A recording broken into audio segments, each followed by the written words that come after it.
All right, so today we are going to run the Husqvarna 50 with the Partner 5000 top end. So this is probably the fastest 50 class CC, 50 cc range saw that I've ever built. The problem is during the early days of this saw's life, it ate the screw at the butterfly for the throttle and destroyed the engine. So ever since then, I've been trying to get it back to its original glory, which has just been impossible. So today we're going to give it a test run. Now be prepared, because the work that I did to it, I did a lot of stuff you really shouldn't do. So I will not be surprised if it doesn't perform at the level I'd like it to. But if it does, it won't be happy. I can tell you right now, the saw probably won't be happy with what I did to it. So expect it to misbehave. So here we go. This saw is strictly for the races. So, or I should say at this point, it's like a 3 and done kind of deal. It will not be able to handle firewood situations and stuff. It'll just generate too much heat. So we're gonna see what she does and cross our fingers. You know, 13,200 RPM deep, like really deep in the cut. That's where she was under a good load originally. So we've been trying to get back to that point at 13.2. And after all the multiple work and everything, it ended up in the 12s, 12.5 range after multiple attempts. And well, we'll make the cuts and then I'll explain to you a little more detail what I had to do to get her back, if this works. So basically this video is going to show you kind of in reverse. It's going to be like, you really shouldn't do this type of work to your build, but you can do it. It just, you really shouldn't. And you should be able to see the misbehaving and everything. And I'll kind of explain some of that here a little later in the video. But first, let's watch it make some cuts. I'm going to have to do a lot of tuning because it is very, very, very rich. So you're probably going to have to watch through to the end, because once it hit the power level that I'm looking for, I'm stopping it right there. So I might make 2 cuts at wherever in the tune that it's at its peak power or whatever, and then that's it, I'm done. So I don't want to run it too much, and I'll explain all that here after the cutting. Alrighty.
So there we go.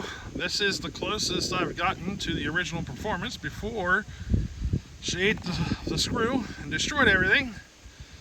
You know, this is like the fourth time I think I've been back into it since then. And this is the closest I've gotten it back to the original performance level. But it came at a cost. Boy, did it ever. So, yeah, I don't know. I'm debating here what to do. All right, so she was getting hot for certain. So basically, this is what you get. I basically deserve what I got.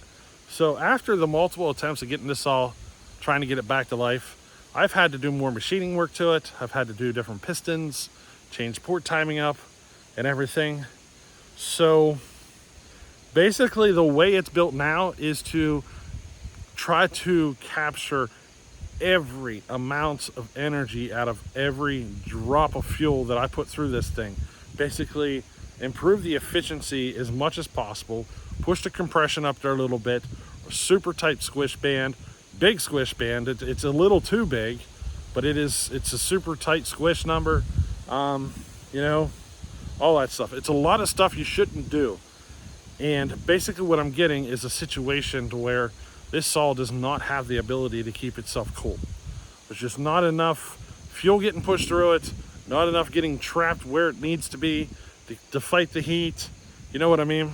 So even though I can get it to perform, it's getting hot. You know what I mean? So I actually think I could do way better than this if I'd start over.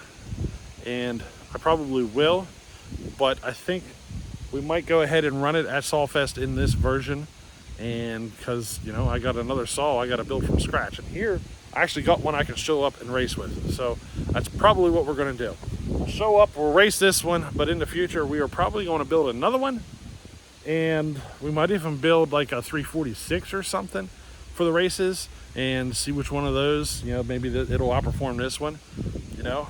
But we'll see how this progresses in the future. You know what I mean? Now, I'm going to get over here because I have a feeling you're getting some wind. All right, so hopefully that's a little better. Now, as far as the tack is concerned, I did tack it. I didn't know if you noticed that. Basically, I started it out, you know, fat, and I kept leaning it out and leaning it out, and it did. It kept getting faster and faster and faster. But, of course, the heat systems kept getting worse and worse and worse. But in the end, we are averaging between 13,000 and 13,400 RPM under load. Under a decent load too. So the saw has a lot of torque to it now. I lost a lot before, but because, you know, I jacked that compression up and everything, the way I did everything, it pushed the compression up and it helped to get some more torque out of it, but it also, you know, gave me more heat. So yeah, I do have plenty of torque. It's just, how should I say this? It runs great. A lot of people will be happy with it, but I'm not satisfied. It's not quite where I wanted it to be. It was so much better. I preferred it so much better before all these issues. And I can't go into the cylinder and do more. what we got is what we're stuck with. I'm pretty much at the limits of what material I have to work with. You know what I mean? I had damage I had to take care of. The intake's a little long, so, you know, there's little issues here and there. I think the intake on it's sitting at 85, and I tried to put the original piston back into it, but it ended up at like a 90, I think it was a 95 intake number, because the screw took a chunk out of the bottom of the piston and ended up putting the intake at like 95, so I had to put this piston in it. I mean, there's things all over it, you know. Things about it just, it didn't come out exactly the way I wanted it, you know. I was a lot happier the way it was before we had these issues. But, you know, it is running pretty decent. So, you know, we are hitting in 13,000 range cutting. Now, I will say one thing. I do not expect this saw to be a first place winner. We might be scratching for like the 10th place position. The 50cc class is a tough one, and you know, the whole thing is really tough, but the 50cc class especially, boy, is that a tough one to really get up there on. So I do not expect this saw to perform as good as the better saws there or anything like that. It's gonna probably, you know, come in a little shy, but you know, it's still, this was a massive learning experience with this saw, I'll tell you. I actually learned a lot between this saw and the alcohol saw that you've seen running recently. You've seen how I was really able to stretch those RPM out there on that alcohol build. I'm gonna do that with the next attempt here. So I actually have two saws we're gonna be building. I have a 350 here that I wanna do the 346 top end on. And I wanna see what I can get out of it as far as like a race build. But I have another Partner 5000 over here, and it's really in nice, pristine shape. And I want to turn that into more of an alcohol fueled race saw. So hopefully that thing, it gets to like 14 grand in the wood. So, you know what I mean? We should be getting, or even exceed 14 grand, you know? But hey, that's kind of where we're at. We got 2 more attempts here. We're gonna do, I think the next 50cc saw though we will probably be the 346 setup. Try to get that sucker as like a race build. It won't be until next season. I gotta run this one this season. We are bringing another Husqvarna 50 with the Super over 28 setup. That saw is gonna be raced in the disc stack competition. And very soon I'm gonna just show you a video of all the saws I'm bringing. So you'll get to see video of every saw that I'm taking to the races. Can you hear the kids over there? Boy. But anyway, yeah, enough rambling. There you go. It's as good as I can get. It's still cutting as fast. It is cutting as fast as it was before now. So yes, it is cutting just as fast, but I picked up a bunch of side effects due to the work that I had to do to it in order to get it to this performance level. You know, I actually preferred it before because it didn't have these side effects. So it is what it is. You know what I mean? Sometimes you got to deal, or what do they call it? Warts and all. Yeah, she's a good saw, warts and all.